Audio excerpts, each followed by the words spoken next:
Neste bloco aqui, nós vamos tratar da eleição aqui do Sindiguardas, né? Hoje eu Fique por Dentro sendo gravado na sexta-feira. A eleição, propriamente dita, ocorreu na terça, quarta e quinta-feira dessa semana, né? Então, alguns policiais, né, que nos acompanharam nas inspetorias perceberam, né, a urna e a presença dos diretores do Sindiguardas que estavam acompanhando a eleição. E o Rafael vai falar um pouquinho para nós de todo esse processo, né, até culminar, propriamente dito, na eleição. Exatamente, Vilar.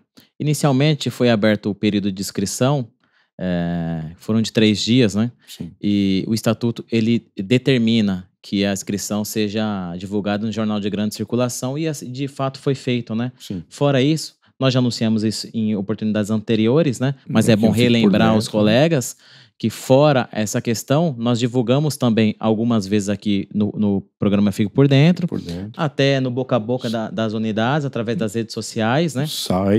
Sites, né? Todas as redes sociais, Instagram e etc, né? E não houveram interessados em estar formando uma chapa concorrente no período de inscrição e também posterior, né? É interessante frisar isso, né, Vilar? Porque muitas vezes o colega pode dizer assim, de repente um grupo A, ou B ou C não teve tempo hábil, né? Então nem posteriormente a gente recebeu, não que justificasse, né? Mas... Sim, é que se fosse posterior, não ia ter o que fazer, justamente por causa do estatuto, né? Então o estatuto estabelece um prazo de inscrição de chapas. Então, ou seja, se alguém tinha interesse, tinha que ter acompanhado, né, o dia a dia da entidade sindical, né? Porque, vou até fazer um adendo aqui na sua fala, Sim. além da publicação do edital no jornal de grande circulação, no nosso caso aqui a Folha de São Paulo, né, foi usada, né? Sim. A Folha de São Paulo. Todo o edital, todo o processo eleitoral, ele foi afixado aqui na entrada do Sindiguardas, né? Então, para quem frequenta aqui, né?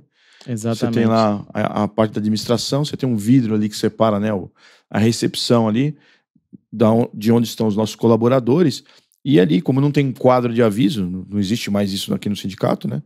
Então, usou-se aquele vidro como quadro de aviso, então todo o edital foi afixado ali. Exatamente, isso ponto de chegada. É a obrigação estatutária, né? O estatuto é a constituição do sindicato, ou seja, é a fixação no quadro e a publicação no jornal de grande circulação. Para além disso, como bem colocou o Rafael aqui, o nosso presidente Evandro fez a chamada aqui no Fique por Dentro, né, anterior aos dias previstos para a inscrição de chapas, né? E houve a colocação desse edital no site, ou seja, para qualquer pessoa filiada ao Sindiguardas adentrar o site e localizar ali, estava o estatuto, né? Uma questão de observação, né? Exatamente. E aí, nessa ocasião, somente a chapa Força e Honra, a qual é encabeçado pelo o presidente Márcio e a vice-presidente Sara Basílio, né? Diga-se de passagem, né? Um avanço histórico, pois é a primeira vez que você tem uma mulher nas altíssimas posições dentro da entidade dos Sindiguardas, né? Participaram do processo eleitoral, ou seja, da colhida do voto propriamente dito, né? Então foi estipulado um grupo de mesários, um presidente da comissão eleitoral, né, que organizou a passagem das urnas. Então aqui a gente vai responder mais uma pergunta, né, que a gente tem recebido, né? Por que a urna não passou em um horário tal ou na unidade tal? Porque aonde a urna ia era atribuição do presidente da comissão e de sua equipe. Então, a chapa Força e Honra não tinha poder algum de decisão nesse quesito, até para trazer mais transparência e que o processo seja mais democrático possível, né? A comissão eleitoral, ela é autônoma, né? Exatamente. Então, assim, o presidente Evandro, seguindo o rito estatutário, nomeou a comissão eleitoral. A partir daquele momento da nomeação, quem toca tudo é a comissão eleitoral. Exatamente. A diretoria do Sindiguardas não interfere em absolutamente nada, né? Então, ou seja, segue-se o rito que está previsto para as eleições no estatuto, ou seja, a comissão eleitoral toma conhecimento, né? Para a melhor formação do sistema, é contratada uma empresa, essa empresa é ela que faz a chamada dos mesários, né? Ela que organiza o funcionamento da eleição, não cabendo mais nada para a diretoria, né? Exatamente. Entendeu? Só o fornecimento dos meios, né? O custo dos meios, obviamente, tem que ser arcado pela chapa, né? Não é assim, pelo próprio sindicato, né? Então, ou seja, é uma eleição do sindicato, né? Eleição do Vilar, né? Então, o sindicato arca financeiramente com esse formato de eleição. E aí, acho que vem para uma terceira pergunta que eu mesmo recebi. Poxa, mas se tinha chapa única, por que vocês não fizeram aclamação? Exatamente. Nós não fizemos aclamação porque nós temos que cumprir o estatuto, né? Então, ou seja, se tiver uma chapa, 2 chapas, 10 chapas, 500 chapas, você tem um rito de eleição, é o mesmo, ele não muda. Exatamente. Né? Não é o bel prazer de quem está à frente do sindicato, é o cumprimento do estatuto, né? Então são regras claras, regras que estão fixadas lá no nosso site, né? Que qualquer guarda civil metropolitano pode ter acesso e ler, né? Então, assim, eu acho que mais transparência não tem como, né? Exatamente. É um processo amplo, um processo de fácil acesso para todos os associados, e no caso do estatuto, até não associado, que o estatuto está aberto lá para quem quiser ver. Exatamente. Né? Então, e continua, Rafael, que eu já te interrompi demais. Sim, tranquilo. Importante frisar, o Vilar, que tinha essa questão, né? Ou seja, a questão estatutária, né? Sim. Só que os membros da chapa Força e Honra, né? Sim. Utilizaram também, né? Dessa eleição para poder servir até como termômetro, pesquisa de satisfação de como os membros daquela entidade estão com o efetivo, né? Exatamente. É até por isso também que diversos diretores saíram andando em várias unidades para poder estar conversando, estar mais próximo aos filiados, né? Tá ouvindo críticas, sugestões, elogios e etc, né? Exatamente. E qual foi o resultado disso? O que os membros esperavam, né? De que a equipe atual do Sindiguardas vem fazendo um trabalho de extrema importância dentro da Guarda Civil Metropolitana, dentre os policiais, os trabalhadores da Guarda Civil Metropolitana, e estamos numa ascendente positiva, né? Exatamente. E essa ascendência foi demonstrada através dos votos, né? Sim. Que no final das contas, a apuração ocorreu ontem de maneira ao vivo. Sim. Qualquer policial, qualquer pessoa, porque a rede social utilizada foi o YouTube. Ou seja, qualquer pessoa do planeta Terra, apesar de ser uma eleição de guardas, poderia acompanhar inclusive a apuração. Exatamente. Né? E faço até um convite para você que está assistindo aqui o nosso Fique Por Dentro. Quando você terminar de assistir o nosso programa, você vai lá na abinha do Sindiguardas, você vai ver que o programa anterior, né, o vídeo anterior ao Fique Por Dentro é a apuração ao vivo do sindicato. Exatamente. Feita a apuração, saiu o resultado. E o resultado disse o quê, Vilar?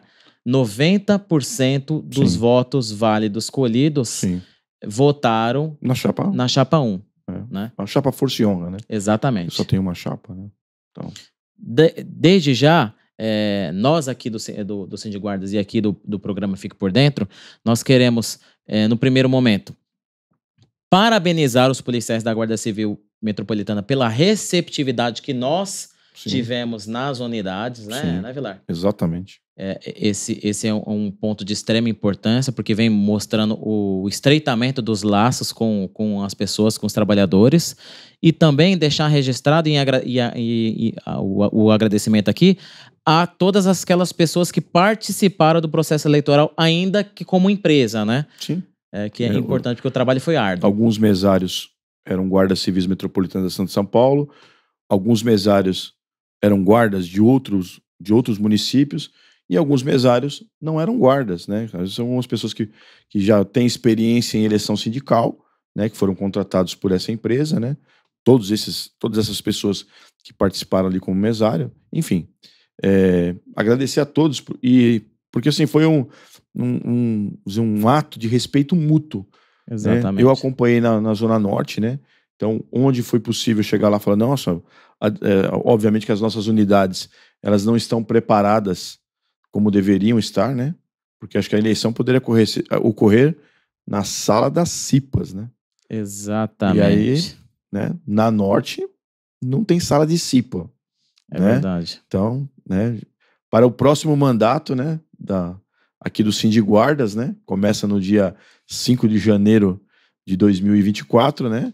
Tá um trabalho aí para o nosso futuro diretor da CIPA, o meu amigo, né? É o Lúcio Lázaro, não é brincadeira, é o Marcelo Lúcio, tá? Que é lá da Casa Verde, que é um guarda civil metropolitano formado em engenharia do trabalho, ou seja, nós estamos trazendo valores para dentro da diretoria do Sindiguardas que vão agregar ao trabalho que já vem sendo feito, né? Nós temos alguns diretores que estão nessa gestão aqui, no meu caso, o Rafael, o próprio Márcio, que vem como presidente, a Sara vice, né, o Evandro na diretoria geral, Rademacher, né, eu vou elencar aqui, né, mas nós temos os novos. Exatamente. Né? Nós podemos elencar aqui o Marcelo, o Lúcio, né? Exatamente. Já falei. O da VM. O Oliveira da Penha. Oliveira da Penha. O Espírito Santo. O Espírito Santo da VM, né? Lourenço, e entre outros. Lourenço, bem lembrado da Câmara, e Tatiana, outros, né? O Alves. Exatamente. Então, assim, é uma renovação, né? São pessoas, alguns já com algum tempo de guarda, outros com bem recente a entrada na guarda, né? Então, assim, uma mescla, porque vai chegar um tempo que o Vilar, o Márcio, o Evandro, e depois um tempinho o Rafael, vão querer pescar, né? Exatamente. Chega, cansou, quer aposentar, quer ir embora com orgulho de ser guarda civil metropolitano, né? Esse acho que é o legado que as diretorias que passam aqui pelo Sindiguardas precisam ter em mente para entregar para o próximo cidadão que presta um concurso e entra na nossa polícia metropolitana, né? Eu posso falar agora com tranquilidade que o presidente Lula falou que é polícia municipal. Exatamente. Como aqui é metropolitana, então é polícia metropolitana da cidade de São Paulo. A dica aí de campanha aí para quem for prefeito. Enfim, né? Que esse legado precisa continuar. Ou seja, aquele cidadão que quer entrar na nossa Guarda Civil Metropolitana, que ele entre com aquele desejo. Ele olhe para a instituição e fala, eu quero fazer parte dessa instituição. E quando o Vilarzão estiver pescando lá na barranca do Rio Paraná, ter orgulho daqueles guardas civis metropolitanos que estão lá botando na rua, protegendo a nossa cidade, o cidadão, fazendo com que essa cidade aqui tenha a pujança que ela merece, não só da grandeza geográfica, mas financeira e muito mais, da população propriamente dita, né? Exatamente.